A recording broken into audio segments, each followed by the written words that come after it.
Good morning, Johnny here. Just wanted to say that I wish I would have paid more attention to this whole VanBuild videotaping. I've got a lot of respect for the YouTubers out there that can plan that stuff out and do such quality videos, because mine are all messed up. Bad audio, incomplete of something, ends in the middle of nowhere. I've lost some footage of the stuff. And there's a lot of cool stuff that goes into building a van. Kind of my style. I didn't really know I was gonna like doing this. So I'm gonna throw out all the stuff that I have, and like some of it's gonna be incomplete and just like end in nowhere, but kind of who I am until I get organized. So anyway, I'm going to, here's Ozzy, by the way, if you can see him down there. He's a good dog.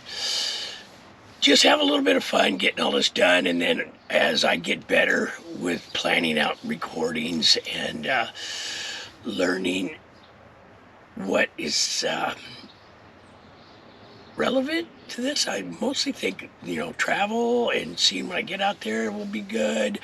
I'll go through the finished van and, show some things, how they developed, and hopefully they get better. And I just get smarter and do things a different way that makes it entertaining, perhaps.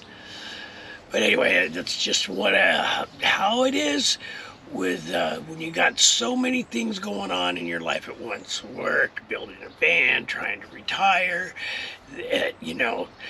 YouTube just wasn't that high on the list when I got busy, and I wish it would have been, and because I don't know if it would have took me that much longer, but yeah, it would have. Yes, it would have. So that's probably a lot of it, is that wanting to get done. Talked about a little bit that before, about learning how to slow down when you get older and not be jumpy on everything. And when you retire, you don't have to get everything done right away to do something else. But anyway, a little off topic. But anyway, bear with me on some of the quality of the video and where it ends and how confusing it is. And write me, ask me, and I'll tell you how I did things, or re-show it in a different way. Or anyway, we'll see where this rolls. But it's going to get better in time, because the travel is going to be fun. More later. Bye for now. Well, here we're back at it. We kind of held off on finishing up the AC because it's 112 out here in Vegas. And I'll work inside the van a little bit. But here you can see the rust going on here. I think it's surface only, but we're gonna find out here in a minute. Oh, these look like screws, but they're pop rivet type. And we can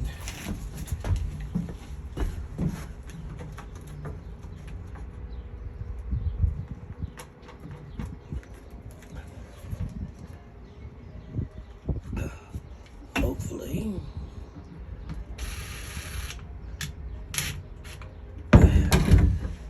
now we can go get the little pry bar.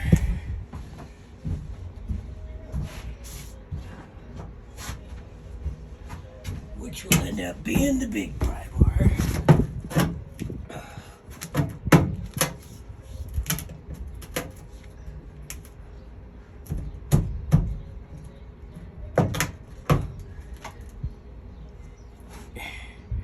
Then you can take them out, put them back in, but I might just get new ones. But you never know.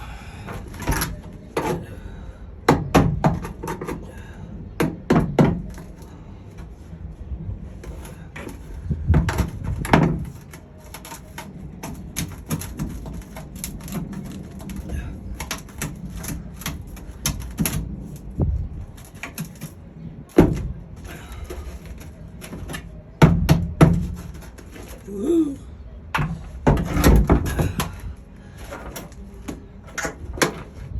Maybe we can get this one.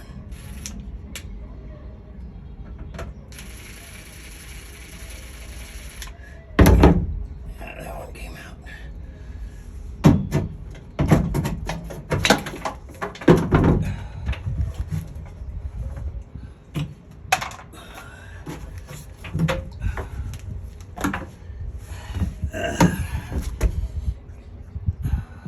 See if that works. My little yoga knee pad things I never used came in handy finally. Will I get lucky on two? Look at that. Be gentle, I guess.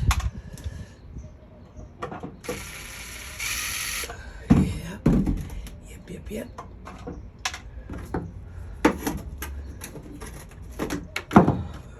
Oh.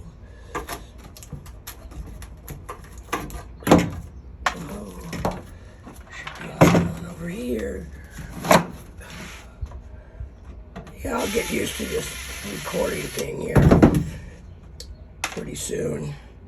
I've got a couple different setups, but it's all new to me. This is like amateur time and learning time and fun time all at once. So here we go. We've got a clean shot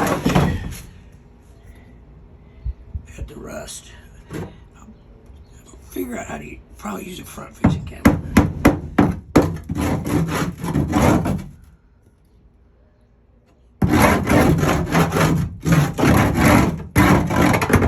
Just a little bit. Here comes some noise.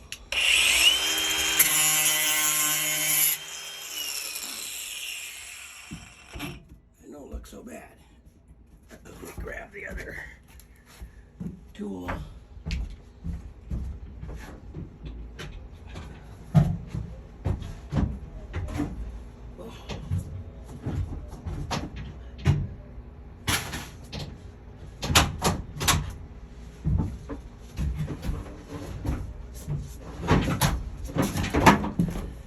So here we go. Soft wire brush first. Always something. Always something.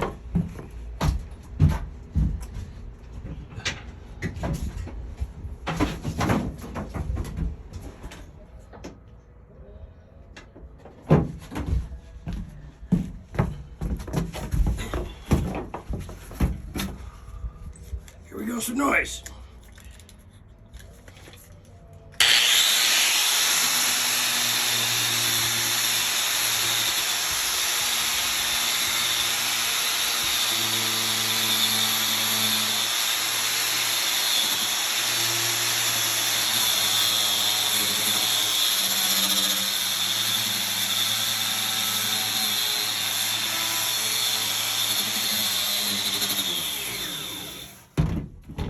Okay, so I'm going to hit it with a soft bristle first, or wire bristle I should say, and then the coarse braided one. But we'll get a fan, hopefully open up the doors, get some eye protection, and then we'll go from there. Maybe a little cleaner work area, but more later.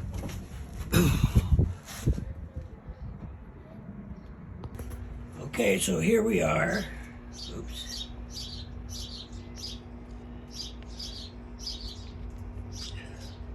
Here we are 2 hours later.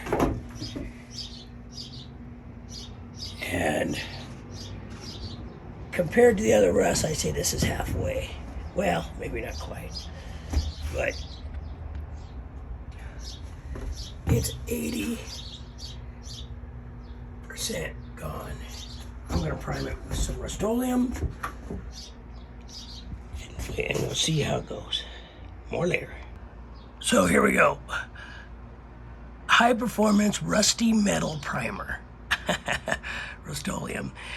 Sherwin-Williams makes a red oxide, but same company. And I'm thinking that this is just as good, and I like Rustoleum pike, so I'm gonna brush it on just because I just goob it in a little more, lay it on, and we'll see what it looks like, and then we'll. You should be probably a little more organized with your tools when you're working, then prevent any accidents. But just push everything back, and then when this dries, I'll push it forward and do the rest. Okay, here we go. We got it, the front done. It's cooled down to 105, so we're gonna try to clean up the rest, but there is no more major rust, so I just gotta kind of like wire brush all the foam off. There's one little spot right up here. Clean it up, cut it in. I want to try to finish this today. So we're back. It's only 106, so we're gonna try to get a little bit of work done, but I've decided to use 1/2-inch plywood strips, doubled up to give me a full inch, and I checked it with the 1-inch insulation board so it'll fit in between, and put in the floor. But came out pretty good. I'm liking it. More later. So I decided to re-roll it because I got a gallon of the Rustoleum rust binder, and took a 1/2 gallon, but I laid it on kind of thick and used a big nap roller, give like a little stipple effect on it. I don't know if it's going to be any better or any worse, but according to the can, you don't want to brush it out too much. But you could probably get by with a quart to do it one coat, and I don't know what I'm going to do with the other 1/2 gallon, but I'll probably do the walls, the wheel wells on the front. Yeah, it'll work. And it's fairly reasonable, 40, 45 bucks, something like that. They make primers that cost an excess of 150, so I compromised. Okay, this is how I decided to attach. Oh, here's a little trick. Instead of measuring and marking a line, I always cut what I call story holes because they tell the story of what you're doing, and I want to start this support a certain distance away from here so I can do something later. So I just cut it to what I needed it and mark the line, both sides.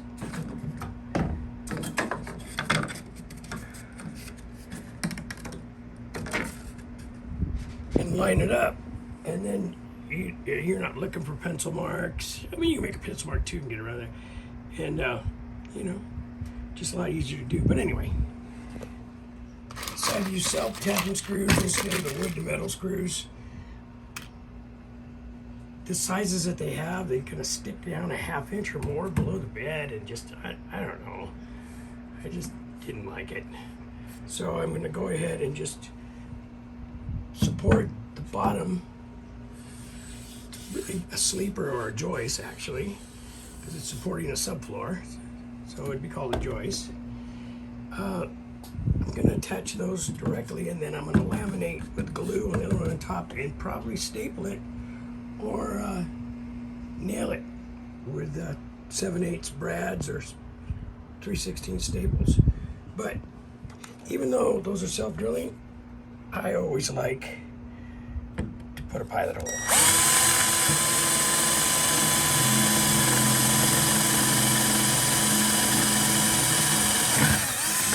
And if you don't have 12 volt guns and you can afford it, buy some. They're great. And then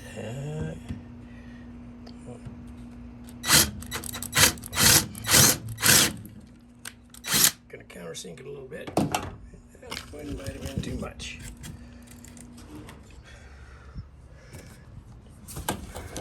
I gotta find my tripod for it, so the one-handed thing is not working.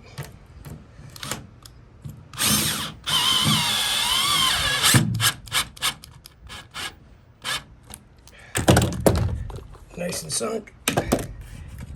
Still enough ply, but That's how we're gonna get them just flush. But the one-handed thing is not me. So we're gonna continue on and more later. So here we go. We have the first floor joists or sleeper. We're gonna call them sleepers.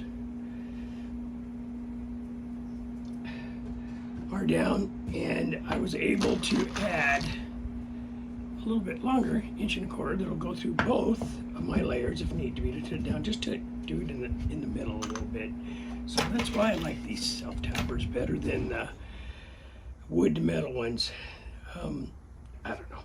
They have their applications, that's for sure. But now we're going to get number 2. And number 2 is slide in, comes in, and it really doesn't matter. It's CDX, so meaning one side's a little better than the other. But if you're doing a building, you usually put the stamp side down so the inspector can see that it's all right there without getting up on the roof. But that's a whole different story. That's always be so. What I do is I will mark where I have screws and nails on my top piece or second piece, just so I don't put a staple or a nail there or a screw there. And it's always nice to know what you got underneath so you're not doing the work twice. And for me,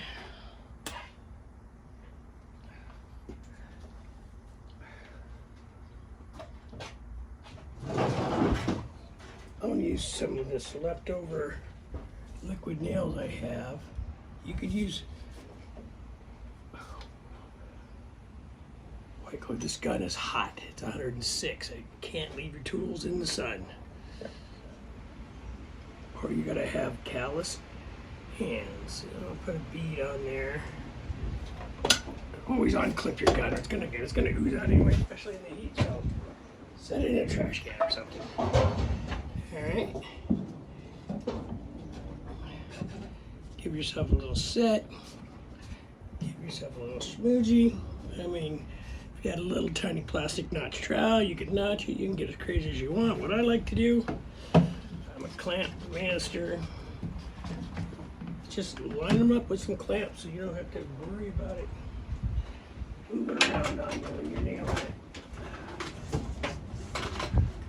I like these clamps are great. They're a little big for some applications, but they look pretty good. Okay, so I have one put in there. I have inch staples, so I'll put them at an angle. Okay, so that's nice. That's a little bit. It's not bad actually. I could probably take off the end piece and call it good, or just keep it there, but we'll see.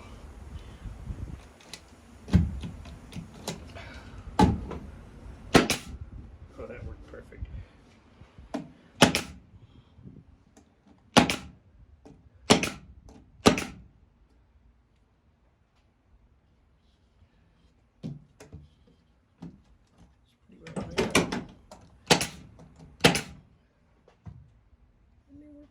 Darn good. Over the ribs, angle it a little bit.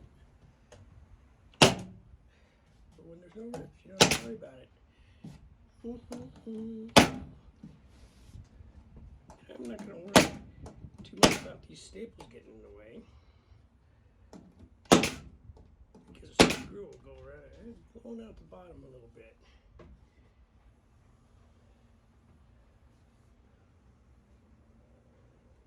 This is the tap method.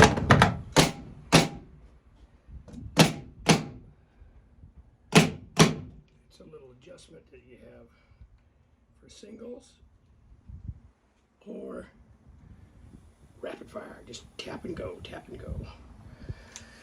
Okay. Anyway,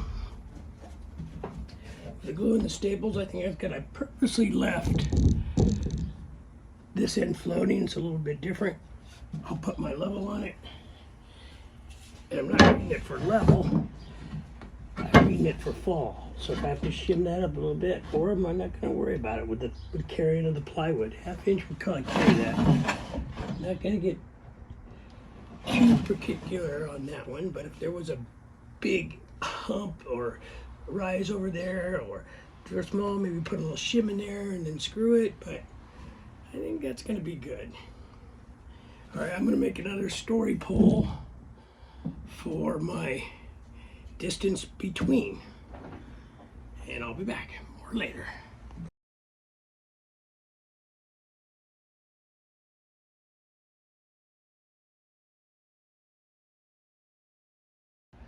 Okay, so we're back. We're going to try to get in one more. So I'm going to mark.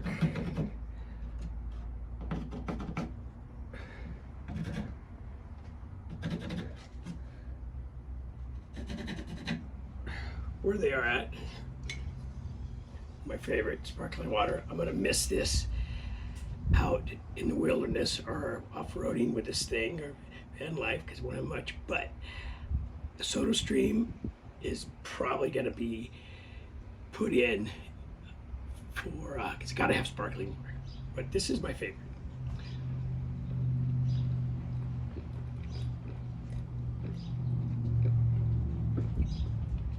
Before it gets warm out here. Okay, so pre-drill real quick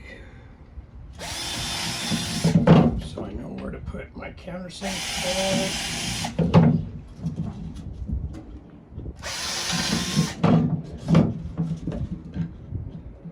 And I mean, you can mark them all center. I mean, I get like that once in a while where I gotta have everything perfect, but it's a lot of work. So this is where we don't want to go too deep again. Whoa. That one was good enough. A little bit. A little bit. A little bit, I guess. Yeah, that's not bad.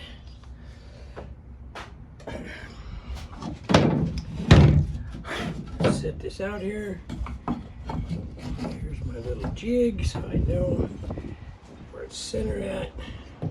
I'm all about clamps.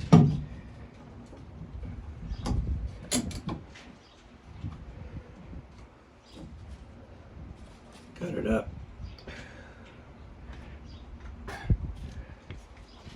Give me number one.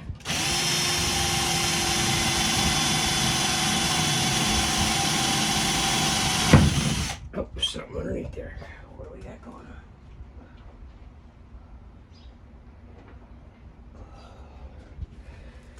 Let's take a look, see.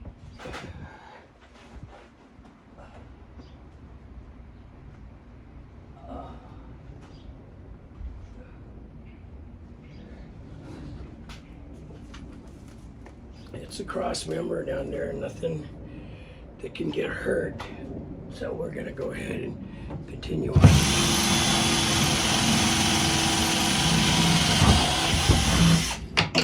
But it's always nice to check, make sure we use the right side screw.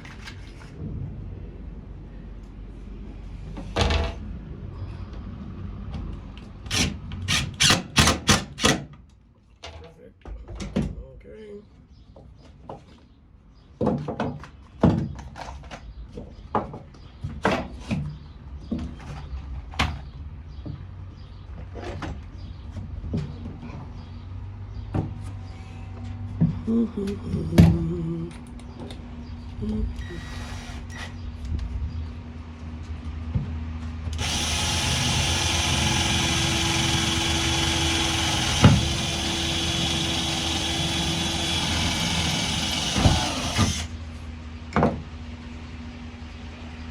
One more thing.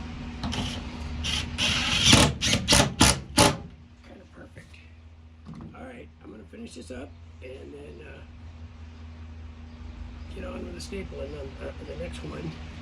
And anyway, let's do this jig. What I wanted to is that I wanted 16 on centers is standard for framing, okay?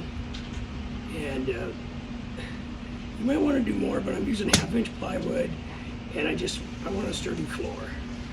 But I wanted 16 from this edge because I got to build a special piece of wood because it'll fall off on these ribs. And to glue it in, and I'll foam this in or whatever I'm going to do there later. So I measured 16 to center, which is right there. That's what these little jigs were for. So it's for that. So I'm going to have to make a second jig. It's going to be a little bit different than these because my spacing is going to grow because I don't have this lip anymore, and then I'll run it out on the edge. I'll have a special where it ends, and that way when I flop my sheets, no matter where I start, if I got one, if I measure 16 over, I got another one that I can attach to, no matter what, to the whole project. Okay, there we go. More later. Okay, well, the camera kind of died. Got so dang hot, couldn't see nothing, tired, kind of ornery, but I got 2 inches or an inch of insulation down, half and half. Foil down, foil up. I think that's the ticket. I'm going to set my sheet in, and then I'm going to do all these sides because these are all tricky. But get my main sheet in, then I can finish it out to the front. Have some place to work and put tools. Back in the van. So here it is, Sunday morning, 8:30 or so. About 90 degrees, 91, and look at the mess I got going on. Oh my gosh. I got tools everywhere. Still pulled out some of that blown-in insulation. Oh, this doesn't look too bad. Yep. Kind of happy with that. Gonna try to fill in the perimeters today. There's some pattern stuff, but kind of liking that. Here's an old mess. Oh, there's a piece of aluminum for the back 2 windows. Uh-oh, my gosh.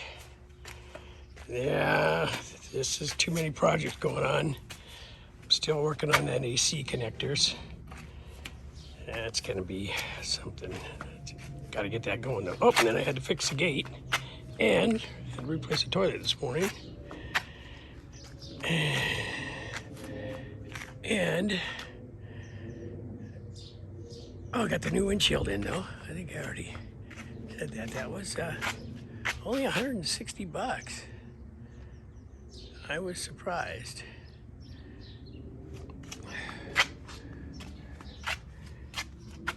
Kind of like that little sticker. But anyway, I'm gonna spend an hour or so cleaning up before I continue on because I'm starting to look for tools more than I need to.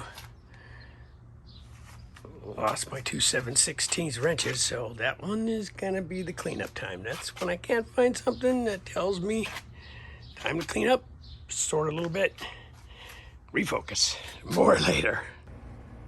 Okay, we're back for a little bit. Made the patterns for around the wheel wells and up against the wall, and little pieces already on the plywood bench, or the plywood to cut, and I'll show you what's in front of that. We still got, we power wash in there. We got the heater hooked back up, the lines for the front AC and heater. I'm gonna run a bolt and make a bracket out of that, I do believe. But I still working on the AC block off. So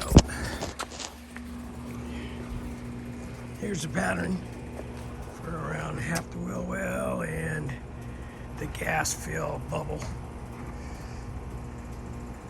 Oops, wrong way.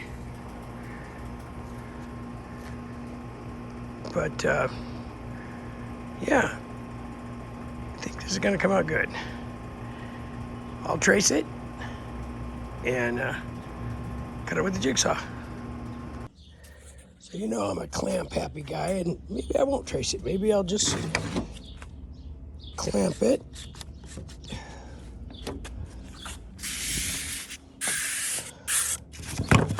And cut around it with the jigsaw.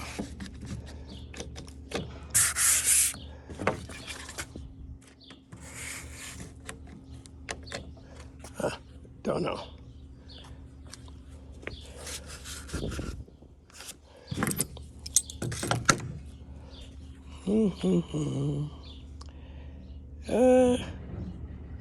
I'll update you later. So, always trace. It's easier to cut to a line than it is to a pattern. Unless it's a very thin pattern, you're on a jigsaw or a bandsaw maybe, excuse me. These will be easy cuts. But what I always do is I'll lay some 2x4s that I'll keep using to put my piece I'm going to cut on top, set the blade to my saw, 1/8 inch deeper, and so when I cut, it's not carrying over the edge or falling, or I'm not cutting into something good, and just basically you want to be able to cut without your board moving. So we can go back to the magical clamp.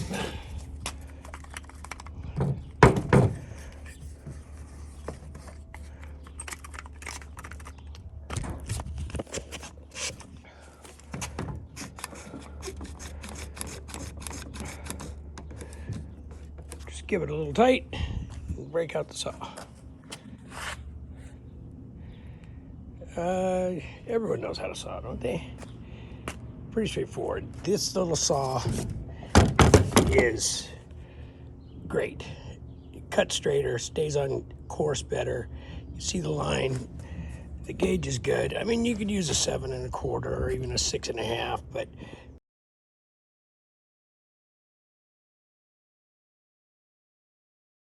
that little 4 3/8 saw, handy, handy, handy. Fun to use too. So here we go. Got this rigid jigsaw. It's not bad. The DeWalt one's a little better.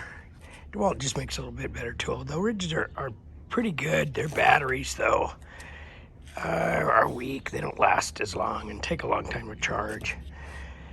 But anyway, so this measurement on your jigsaw goes 0 to 3. 3, it's more oscillating. Chip more, but it'll cut faster. 0, no oscillation at all, straight up and down. Nice tight curves, that's the one to use. Got this little skinny blade because it'll turn better than something like this. But you could do both, you just gotta keep backing up and going in, make your turn. But here we go. Here, show you a little bit of action.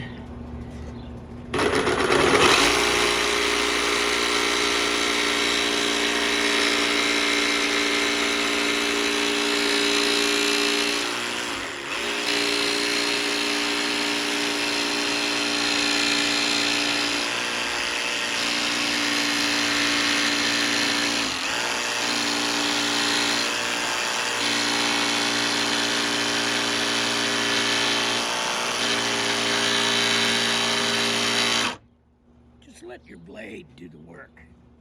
No need to push. It almost will like feed itself. And as you see, you got a sharp turn, you get off, just back it up a little bit, run it to it, get back on course.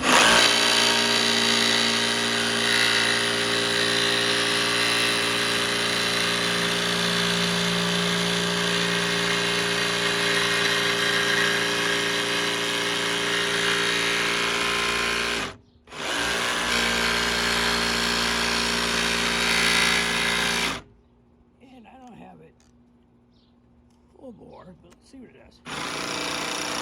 Line start.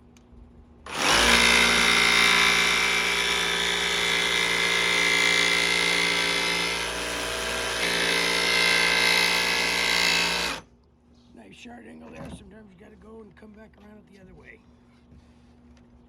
See what the line start does.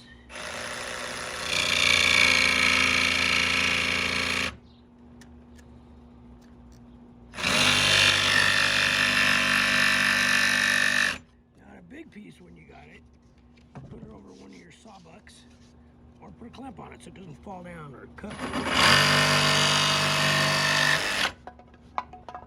Aha.